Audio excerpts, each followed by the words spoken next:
Olá, tudo bem? Meu nome é Camila, sou fonoaudióloga pelo UFMG, pós-graduada em Linguagem e Aprendizagem, participante da equipe da Resende Coelho e fonoaudióloga educacional. Olá, meu nome é Ludmila, eu também sou fonoaudióloga, formada pelo UFMG, sou neuropsicopedagoga e especialista em neurociência também pela instituição. E hoje a gente veio falar aqui para vocês um pouquinho sobre o desenvolvimento de fala e linguagem. Todo ano, nas escolas que a gente presta serviço, na Bioboquedo Gutierrez, Bioboquedo Buritis, na Espaço do Saber e na Sonho Infantil, a gente tem um encontro com os pais para falar sobre o desenvolvimento infantil, como a Lud falou, sobre o desenvolvimento de fala e tirar algumas dúvidas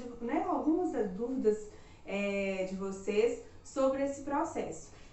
Como esse ano, né? Infelizmente a gente não conseguiu ter contato mais direto aí devido à pandemia, a gente resolveu gravar esse vídeo. Posteriormente, esse vídeo vai ser encaminhado para vocês. Vocês podem mandar qualquer dúvida que vocês tiverem para a escola, que depois, num segundo momento, a gente vai responder essas dúvidas e os questionamentos. Agora, nós vamos focar um pouquinho mais na fala, né? Essa diferença de fala e linguagem já foi dita, né, anteriormente no outro vídeo.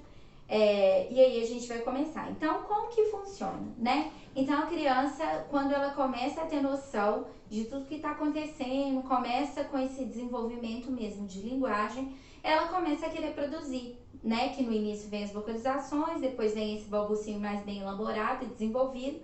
E por volta de 1 ano e 6 meses, a criança ela já consegue produzir os fonemas que são visuais. O que é isso, né? Quando eu falo que os fonemas são visuais, é quando ela vê o adulto fazendo e ela ouve o fonema. Então, por exemplo, se eu faço assim, ba, ba, ba, ela começa a entender que quando junta, né, a boca, né, essas duas, os lábios, e eles se encostam, então por isso que alguns fonemas a gente chama de bilabiais, vem uma produção que ela consegue ouvir e ela começa a repetir. Por isso que esses fonemas que são visuais são os que vêm primeiro, que é o B e o M. Então, por isso que ela fala mamãe tão cedo, né? Então, faz mamã, ba, ba, ba. Então, ela consegue ver a produção e consegue ouvir.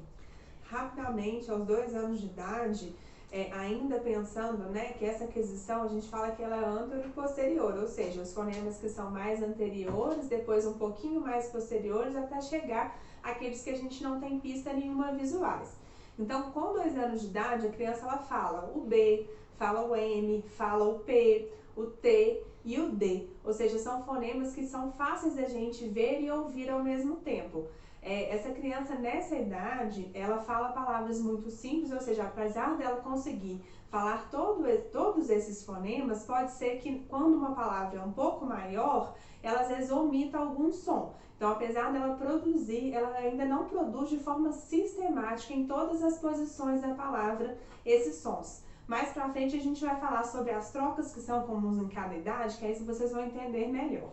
E aí, depois de 1 ano e 6 meses, até mais aproximadamente 2 anos, aí ela já adquire outros fonemas, né? Então, ela já tem lá, a gente parte do pressuposto que ela tem o B, ela tem o M, todas as vogais, e aí ela começa com o N, então é essa posição aqui, o P, o T e o D. Então, mais uma vez, partiu aqui dos fonemas que são anteriores, visuais, e aí a gente começou a arredar, né, esses fonemas aí para trás na boca. Então ela já consegue ter essa variação e brincar em casa com esses fonemas já associados às vogais. Com 2 anos e meio, essa criança ela adquire uns outros sons, que são sons mais posteriores, que não tem tanto esse apoio visual, que a gente chama que são esses sons aqui glotais, que é o som do K, por exemplo, o som do G e o som do Nha. Nesse momento, às vezes a gente há controvérsias ainda, alguns sons que são fricativos também começam a ser adquiridos pela criança. O F, o V e o S, igual a gente falou, não em todas as posições. Por exemplo, o S de casca, ele vai lá vir mais para frente.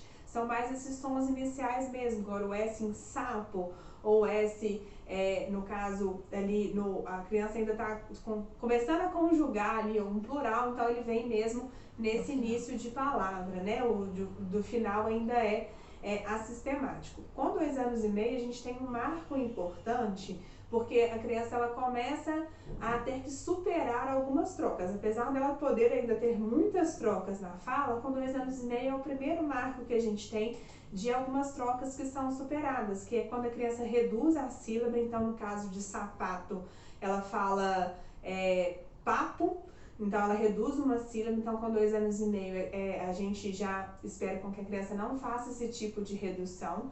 E também essa harmonia consonantal, que é o quê? Transformar uma palavra com uma mesma consoante o tempo todo. Então, em vez de sapato, ela fala papato, por exemplo. Então, isso daí, com 2 anos e meio, a gente já espera que a criança comece a reduzir e ela comece a variar essas consoantes, que ela já tem praticamente todas aí nesse momento, com 2 anos e meio. Então, com 3 anos, vamos lá, né? Recapitular, ela já tem o B, o M, o N, o P, o D, o K, o G, o N, o S, os V, Z, L e F.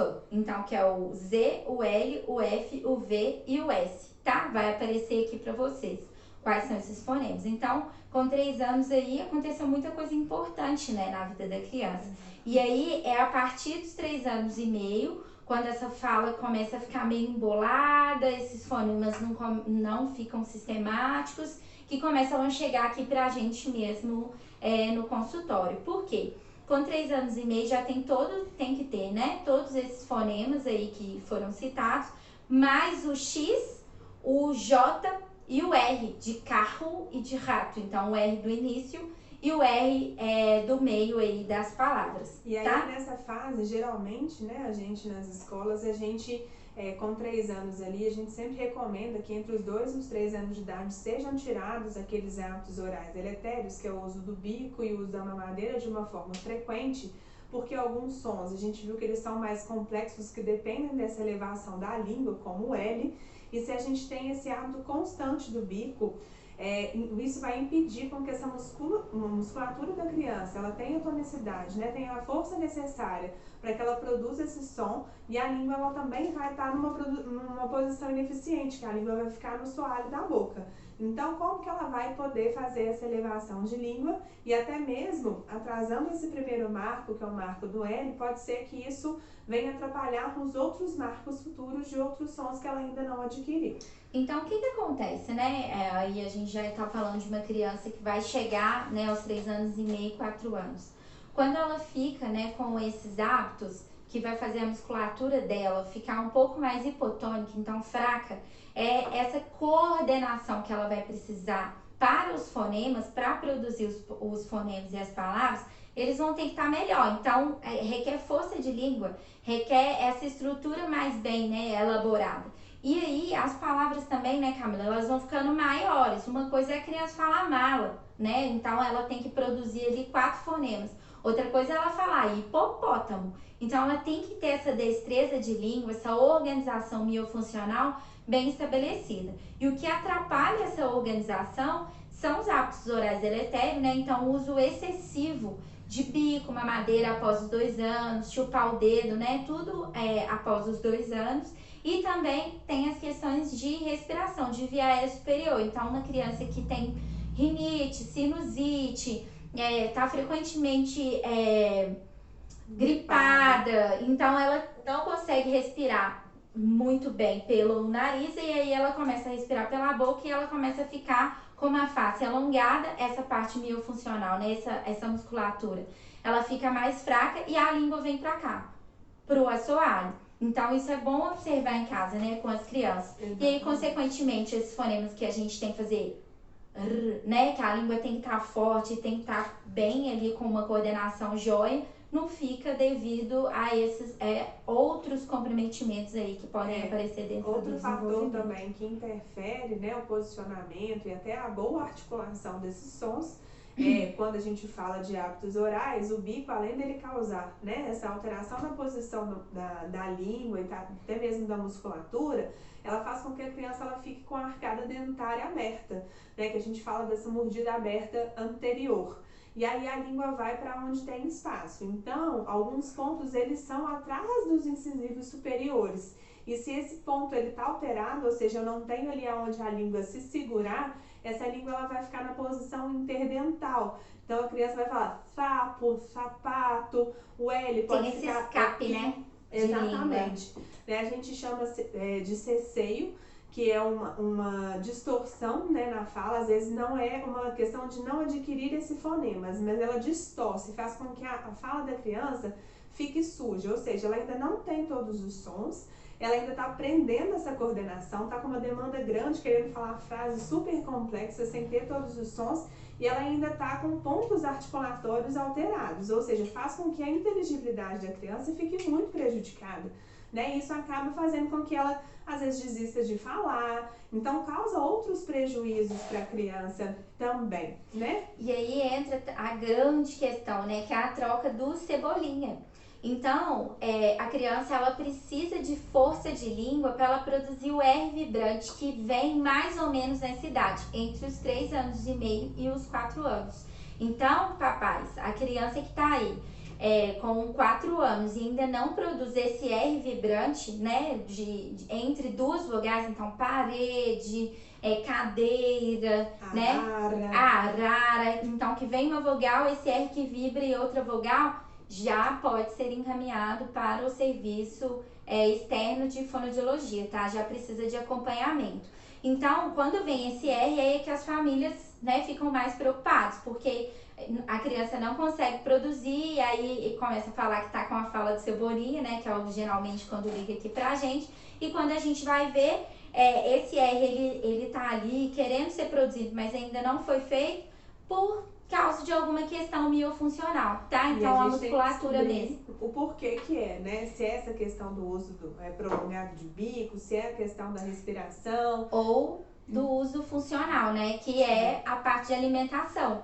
Então, se é uma criança que comeu tudo muito amassado, tudo muito cozido, ela não faz essa movimentação mesmo, ela não trabalhou ali, né? O que a gente diz funcionalmente, que é por meio da alimentação. E aí vem pra fono e a gente acaba tendo que fazer alguns exercícios pra deixar essa musculatura um pouquinho mais forte, tá?